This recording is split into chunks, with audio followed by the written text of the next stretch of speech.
I am so excited to be speaking to two young ladies who are destined for greatness. As first-time actors, they dived into the world of Rocks, a film that represents friendship, family, London life, but most importantly is a true representation about being a modern-day teenage girl. And it's from a cast and crew that is full of young women, and it's about young women. I am so happy to be joined by Bukky and Kosar. How are you both? Hi, I'm good, thank you. How are you? Good, very, very well. I'm so excited. Honestly, because you guys have absolutely smashed it. But I've got to say, first of all, welcome to the mainstream. Now, we're going to be talking about your journey into Rocks because I feel like it's insane. I've never heard of anything like this before. So, first of all, I just want to know, like, obviously, I watched the film, you smashed it. I laughed with you, cried with you, sang, danced with you, and you lot were throwing some moves as well. It's such a good film. How would you both describe the film Rocks? I'll start with you, Bukky. I would describe Rocks as love, friendship, resilience, and just love, friendship, and resilience. That's these 3 words. That's nice. Okay, that's a short and sweet. I like it. Okay, so how about you? Like Bukky said, I think fun, emotional, and empowering. Oh, definitely. Yeah, you basically nailed it, because I feel like what I got from watching it is that it felt really organic. It felt really natural. And I know that's especially because you guys had no scripts. You were allowed to kind of do your own thing, create your own dialogue. And it was a lot of improvisation through workshops. So please break down those workshops. It sounds like it was intense. It actually wasn't that intense. It was at the very start of the workshopping process. We didn't know what we was workshopping for. I don't think the word film was even mentioned until the very end of some of the workshops, when Lucy Pardy, the casting director, asked us to actually come and audition for the film. But still, those auditions were still done in a very untraditional way. Like, we wasn't given a script. And we didn't have any lines to recite. We just had to bring ourselves on the days and just do the activities that were given to us. We done workshops with amazing people like Dion Reed. Yeah, she's amazing. Yes. We done one workshop with Gemma Kenny. Like, we just done so much fun, different activities with young people.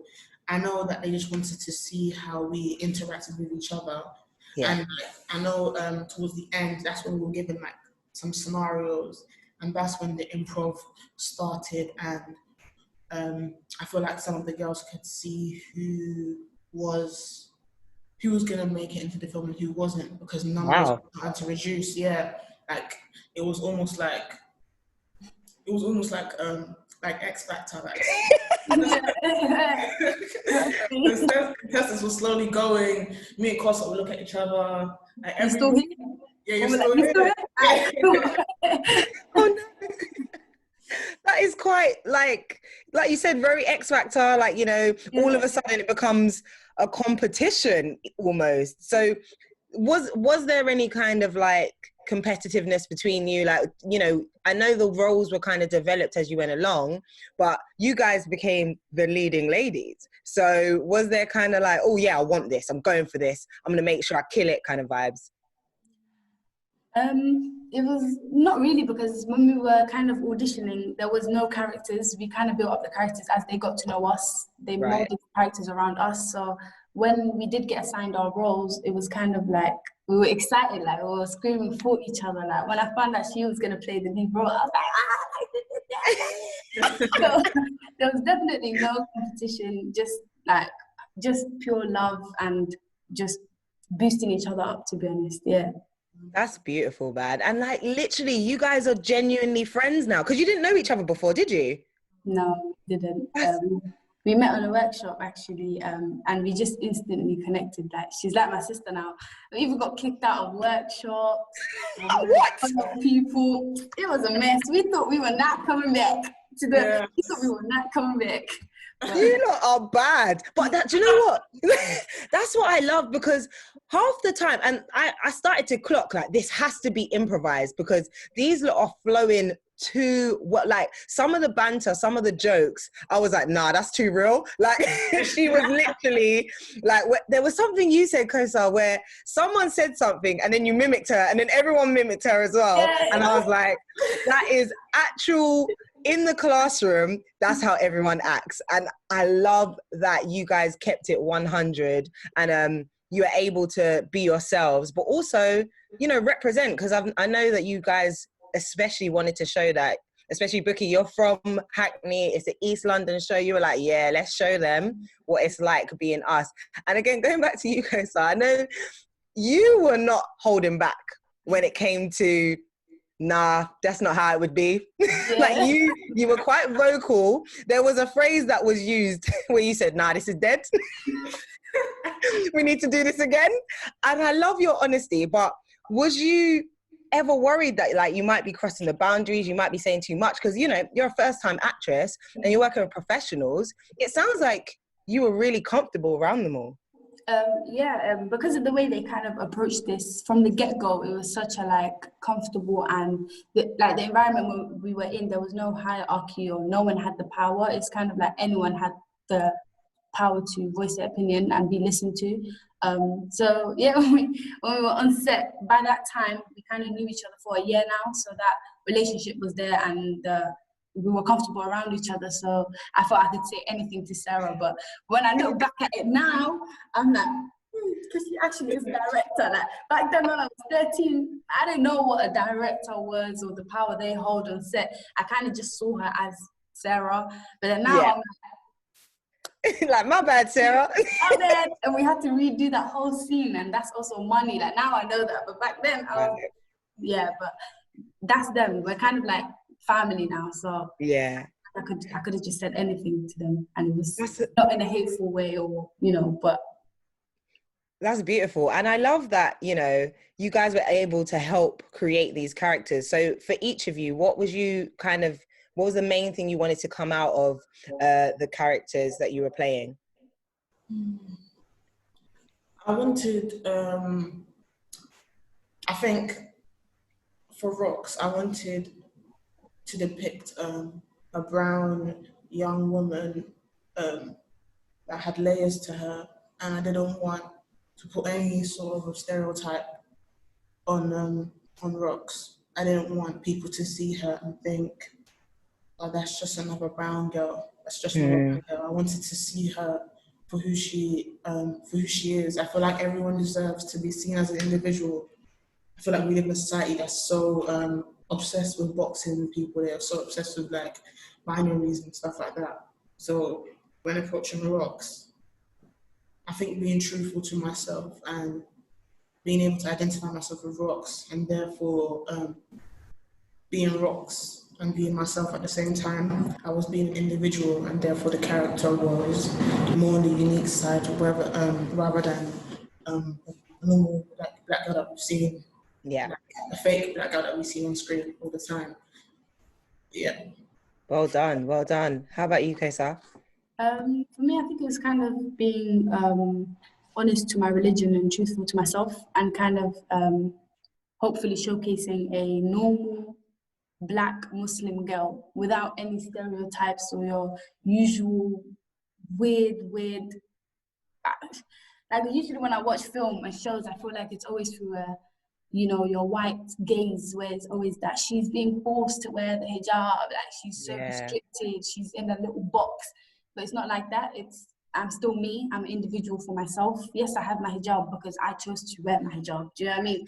My religion doesn't hold me back from doing other things. So hopefully when young girls watch this, it's like they see themselves on screen now, and not only on screen, but this industry, and there's a space for you, there's a voice for you, like, you are welcome here. This is your space. Yes. So that's kind of what I hoped would be shown. You're honestly, both of you are warming my hearts, because this is exactly the representation we need.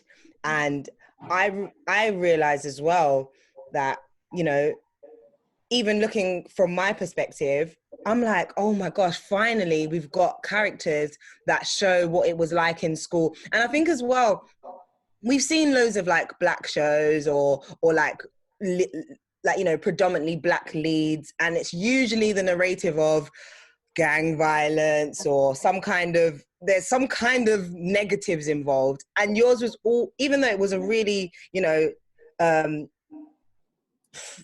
stressful storyline, it was very, very nice to just see the happiness, the black girl magic, the black boy joy with Emmanuel, little D'Angelo. Like, there was actually so many beautiful moments that you guys have portrayed, which I personally haven't seen done as well as you guys have done it. So again, thank you.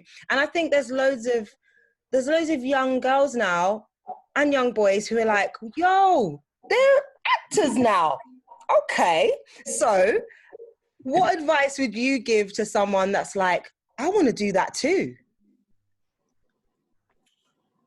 If I'm being 100% real, I would say to someone who's an actor, forget about being wet, forget about being moist, forget about seeking any sort of validation from your counterparts. I feel like if you want to enter an industry like this, you have to fully you have to destruct yourself, you have to break down, you have to be outside the box.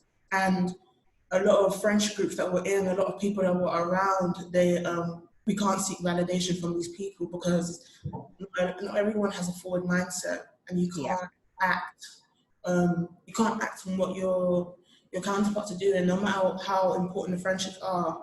Friendship is important, but you are important, and you should be your priority. So whether you're jumping at this opportunity, if your friend isn't doing that, or your friend looks at it and thinks, oh, that's kind of like silly, like why would you do that? It's not their life. You can't live your life trying to please someone else who doesn't really actually care. They may care to a degree, but at the end of the day, you honestly only have yourself. So one quote that Keith Stanford said, he said, why would you care about people that aren't even in your head? It doesn't make sense at all. So I would just say, I'm not sure if this answered your question, but the advice I would just say is for you to focus on yourself and completely disregard any other opinion that's not worth it. Like, why would I listen to a 13-year-old that's telling me, why would you join that drama school with all those funny people than listen to one of my mentors like Annie Henriquez or Teresa Akoko or Axa Hines, who are giving me these amazing opportunities, and they know the outcome of these opportunities. You really need to be, people need to start praying for discernment and just knowing who to listen to and who not to listen to. You better tell him, Bukky. You better tell him. I love that. How about you, Kosar? Adding on to what Bukky says, I'd also say put your pride aside. That's something I learned. It's like you kind of, like Bukky says, forget about feeling embarrassed or feeling wet, because I feel like pride is such a strong thing, especially around where I'm from. It's like, oh, like, why would I do that? Or why would I be vulnerable on screen? That's weird. Yeah. Like, why are you crying? Do you know what I mean? So I feel like kind of also be honest to yourself and stop comparing yourself to other people, because when you enter this game, you kind of start looking at other people and like, oh, like she's doing that, like, why am I not doing that? Why is she doing that? But I'm like this. And something Dion Reid said that kind of stuck with me is comparison is the thief of joy. And so once you start comparing, this person does this, you kind of forget about yourself and all the beautiful qualities you have. So yeah, be honest, be true to yourself and go for what your heart desires, not other people and this and distractions. Go for you. I hope definitely that made sense. Yeah, no, you both made perfect sense. Great quotes. You lot are just mic dropping everywhere. I love it.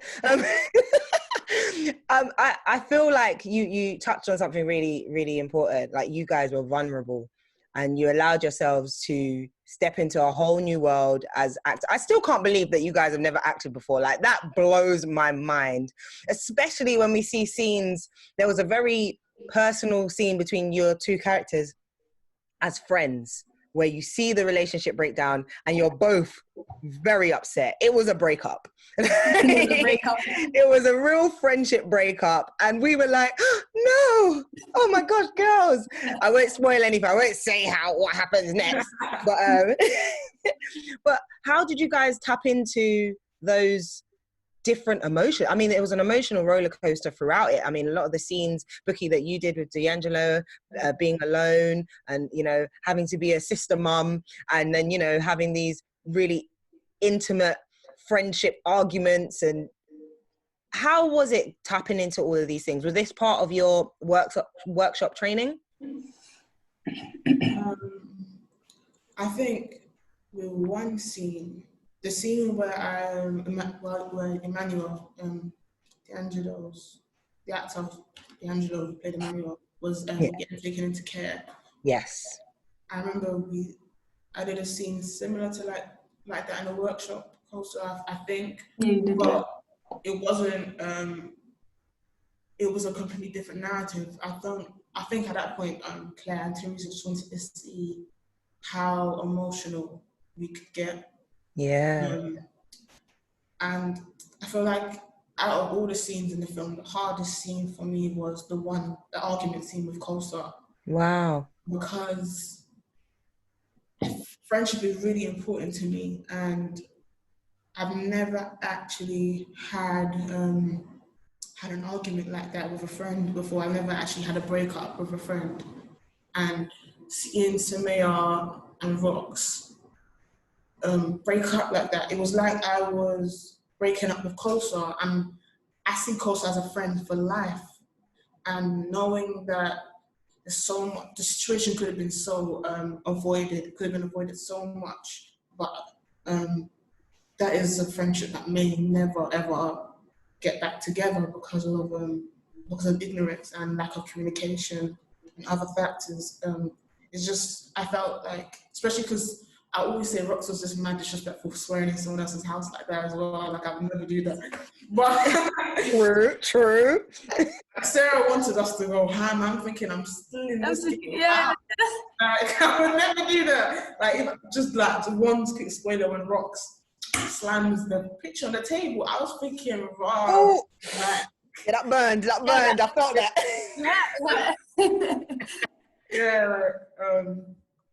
Yeah, I think them emotional scenes were hard, man. As I said, like, I've been taught my whole life to keep it in, that to show it would be weak. And now I'm jumping into an industry where they're saying, they want you to be vulnerable, take it out. So it didn't feel right. I remember some of those scenes, and I had such a bad headache because my body wasn't used to crying that much. Wow. Yeah, so it's mad. But jeez, I always say seeing Kosar perform, so her performances were so like Christine, like it was so amazing, it was so stellar. It made me want to do more. I think that's a bit of competitive I have growing up with three brothers. I'm in a very competitive household, so seeing Kosar perform, she doesn't know this, but she inspired me all the time to want to do better. Like, after a performance, I'll go back into my trailer and think, this Kosar girl's killing it, and I'm not killing it. So let me go out there and kill it. Yeah. So you were motivating each. Go on. Though, do you see what I mean? Like, you don't know. Like, I always say this: you're your biggest critic. You don't know how amazing you actually are. Like, you might be looking at me, but I'm looking at you, thinking, "Bro, how did you get out of that girl's eyes like that?" Like, like with everything you do, not even only acting. She's also an artist, like an incredible artist. Like, her paintings are insane. Like, everything you do with a touch of magic. And I just have to say that, like, don't think you're just amazing. Like, I watch Rox and I always think, this girl, like, I'll be crying. Like, I don't even cry when I watch films, but you are amazing. Okay. Oh, sorry. This is beautiful. This is so beautiful. I want to be your friends too. This is amazing. If this is what friendship is, this is what friendship should be. Just Nothing but love. I absolutely love that. And another thing that I loved is that there were so many women involved in this film. That is not something you get every day. So how was it knowing that you had so many women around you, directors, writers, casting, camera operators, I mean, sound engineers? Like, how was it like stepping onto a set and knowing, wow, there's a lot of women here? It was like, it was kind of normal to me because I went to all girls school, so I'm used to being around women. But knowing the statistic and how this is so rare, for me, it's really embarrassing on behalf of the film industry. The fact that it's lacked a female gaze for so long. Yeah. It just makes me think how much more there is to give and how much more we haven't seen and how much more creatives like Sarah Gavron, Teresa Akoko and Claire Wilson, that's out there, that's waiting for they're waiting for their budget, they're waiting for their chance, they're waiting for their production company to set sales to their projects. I think it's mad. It was such a nice environment being around women, the mixture of different attributes and characteristics. Everything was done well. I never ever felt uncomfortable on set. It was just pure banter and gist. And I just don't understand this whole patriarchy thing. It needs to go. So it's so embarrassing that it's still very much like so dominant in our climate that we're in. And you would think in the creative industry as well that these systems wouldn't be like abolished, that they're still weighted so much. You would think that they would focus on the creative aspect, the storytelling, rather than the misogyny and the patriarchy and all those other rubbish things. I totally agree. You are literally freeing all the realness right now, because there is a lot of change needed, and I feel like this film is here to show, to basically set the levels. Like, you guys have set the levels. You've changed the narrative of what inner London and inner city girls are like and about. And I heard, Bukky, that you're now interested in writing and directing as well now. Yeah, I would really, I really love to write and direct. I know Kosar is writing as well. Yeah, I would love to venture like into every end of every corner in the industry. I think like singing Teresa Akoko, singing Claire Wilson, singing Annie Henriquez, so many women that have inspired me. I want to be like them. I want to write. I want to tell beautiful stories about Black and brown people. I want to depict stories of brown people just falling in love rather than struggling for 90 minutes to 2 hours on screen. Yeah. Definitely, that's beautiful. Kosar, how about you? Like, what's your vision? And you know, you're an actress now. What to say that? No, come on, you're leading lady now. So what's your vision? What's your plan? Hopefully to carry on doing some more acting, but also create stories, bring other Black, Muslim, everyone who deserves to be on screen, who's waiting for their big break, who's just waiting to create, to do stuff. Hopefully bring them in, just like how I was brought in, direct some beautiful films, maybe. Hopefully write and direct and act, and just see where that takes me. Amazing. How old are both of you right now, by the way? I'm 17. And I'm 16. Wow, what a journey this is, like, honestly. So you mentioned you was on set when you was 13, 14? Yeah. Wow, this has been a long time coming, and it's wonderful. I mean, how do you feel about seeing your younger selves like that as well? Oh, mad. I'll be watching it and I'll be cringing. Literally, I'm like, oh my God. I'm like, Oh, regardless, it's too much. Smashed it. And there's so many memorable moments in there as well. Like the food fight scene was nuts. Oh my God. That scene was all real. That's all I'm going to tell you. We even got in trouble because Sarah told Bukky, don't go yet because you're going to ruin continuity. Bukky said, huh? She threw the food, had a whole fight. She started getting carried away in the middle and doing all this. She even fell. It was a mess. It was actually a mess. Like, that scene, I remember I was meant to be like, all upset, but I couldn't help it. I was dying. Like, tears were actually coming out of my eyes. Bukky just caused a whole Sarah was stressed, the camera was like, oh my God. It was a mess. I love it. Makeup and costume were not happy. They were not happy. But, it was a good day. It was fun, but they were not happy. Oh my gosh, listen, memories, and you literally showed everyone what it's like to be bad breed children, but also just how much fun you can really have being a teenager, and you just, again, you represented and showed such an amazing, natural, organic friendship, which is amazing. So before I let you guys go, do you have any tips for anyone that's trying to make it in the mainstream? Because that's what we're all about. We want to encourage the next generation, like yourselves are already doing. So between yourselves, okay, we'll do 4 tips. If you could give 2 tips each, that'd be great. Well, like Bukky always says, like we always say this, we're kind of looking for tips ourselves. Like, I ain't there yet, you know what I mean, to be giving other people tips. But as much as I can do, I would say look for opportunities. For example, like Open Door, it's for young actors who are trying to get into the acting world, and they always have summer school and opportunities that you can go into. RADA Youth, Bukky's actually in RADA Youth. Academy of Dramatic Arts Youth Company was actually a big deal, but so if you audition for that, at the end they have like a summer performance where agencies come to watch it, so that's how new actors can find their light. And just go for stuff. If you find stuff, go for it. Send your tapes to agencies. This is more than 2 tips, but anything that you can do to kind of get yourself there. Thank you. And Bukky? I would say read as much as possible. Read a lot of plays, a lot of fiction, a lot of non-fiction. Read stuff that you wouldn't usually read. Watch film that you wouldn't usually watch. Watch TV that you wouldn't usually watch. I know we're all enjoying Umbrella Academy and Prison Break.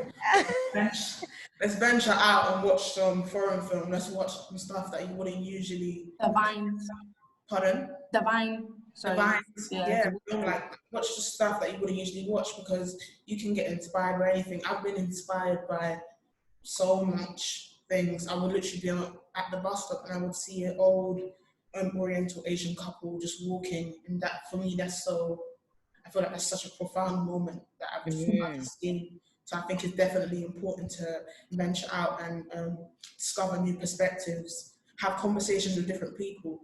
I know this seems like it doesn't seem like a tip directly related to acting, but once you start having these conversations, once you start reading these books and these novels and these plays, you're going to understand how you're feeding into your creative body and your creative mind. And essentially, this is the creative industry. The more creative you are, I think the more you will go far. And just adding on to Kosar's tips, joining youth companies, networking, being with other actors, making your own mini short films, practice monologues. Practice monologues. Like, I feel like people think getting an agent is the most important thing, when it's not, because we didn't have agents when we got rocked. Yeah. It's a matter of just seeing opportunity and not just going for it, but taking opportunity and not being selfish, collaborating. If there's an audition, bring your friends along, and if your friend gets it, your friend could enter that industry and bring you along as well. It's all about giving and receiving. I hope that's... Listen, you gave me like 10 tips. No, I love it. This has been so amazing. And just to hear from your perspective coming into the industry and now being able to share this knowledge, That is beautiful. So thank you so much, ladies. I urge everyone to watch Rocks. You will laugh, you will cry, you will, like I said, you'll dance, you'll sing, you'll have a really great time, because I absolutely loved it. I'm going to watch it as many times as I possibly can. And it is officially out on the 18th of September in the UK and Ireland in cinemas. Make sure you watch Rocks. This will be the best thing you can do for your 2020, honestly, because everyone knows this year was crazy. So, so thank you so much, Kosar, Bukky. You're now my fave girls, man. My favorite Londoners. Thank you so much. Thank you so much. Thank you so much. No worries. Meet one day in real life. Yes. Honestly, yes. Yes, we will make sure of it. All right. Thank you so much, ladies. Thank you for having us. Take care.